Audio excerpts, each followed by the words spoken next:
3 தமிழர்களை துப்பாக்கியால் சுட்டு கொன்றுவிட்டார்கள். தமிழக முதல்வர் விஜய் அவர்களே என்ன செய்ய போறீர்கள்? வணக்கம் அனைவருக்கும். தமிழகத்தில் இருந்து பக்கத்து மாநிலமான கர்நாடகா எல்லைக்கு நமது தமிழர்கள் 3 மான்வேட்டைக்கு சென்றதாக அந்த கர்நாடகா வனத்துறை அதிகாரிகள் 3 நபர்களையும் டப்புன்னு சுட்டு கொன்று விட்டார்கள். இது தவறா இல்லையா?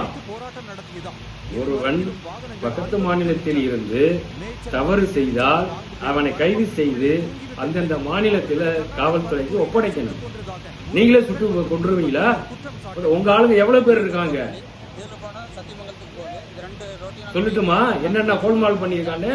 இவனெல்லாம் சுட்டன்னு வச்சுக்க, ஒருத்தன் கூட உயிரோட இருக்க மாட்டான். கம்முனாட்டிங்க அங்க இருந்து வந்துடுறானுங்க. இங்க வந்து எங்க வேலை வாய்ப்புகள்லாம் ஏமாத்தி திராவிடங்கிற பன்னிக்கூடி கூட சேர்ந்துகிட்டு எங்களை எல்லாத்தையும் மொட்டையை அடிச்சிருக்கான். இவனெல்லாம் அடிச்சு விரட்டிட்டுமா?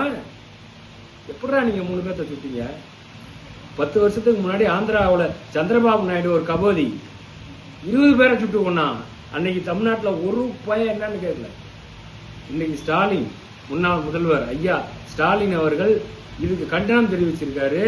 நடவடிக்கை எடுக்கணுங்கிறாரு. என்ன நடவடிக்கை எடுக்கிறது? அன்னைக்கு 20 பேர் செத்த அன்னைக்கு பேசாம இருந்தீங்க, இன்னைக்கு கபகபன்னு குதிக்கிறீங்க. ஆட்சியில இருந்தா ஒரு மாற்றம், ஆட்சியில இல்லைன்னா ஒரு மாற்றம். முதல்வர் விஜய் அவர்களே இதற்கு உடனடியாக பரிகாரம் செய்ய வேண்டும். இறந்த குடும்பத்துக்கு 1 கோடி ரூபாய் நிதி வழங்க வேண்டும். கரூர் கூட்டத்துக்கு சேர்த்தவனுக்கு அரசு வேலை கொடுக்குறீங்க, ஏன் இது கொடுக்கறது? அதே மாதிரி ஆளுக்கு 20 லட்சம் கொடுத்தீங்க, அது மாதிரி கொடுக்கறது. இதை நீங்க செய்ய வேணாம், கர்நாடகாரன் கேளுங்க. நீதிமன்றத்துல சிபிஐ விசாரிக்கணும்னு வழக்கு போடுங்க தமிழக அரசு சார்பா. இதை இப்படியே விட முடியாது. எங்களுக்கு எல்லாம் செய்வோம், எல்லாம் பொருளாதாரம் கிடையாது. என்னந்தா நேரம் ஹைகோர்ட்ல அப்பீல் பண்ணி தூக்கி இருப்பாங்க அதிகாரிகளை. பாடா கோர்ட்டுக்குன்னு.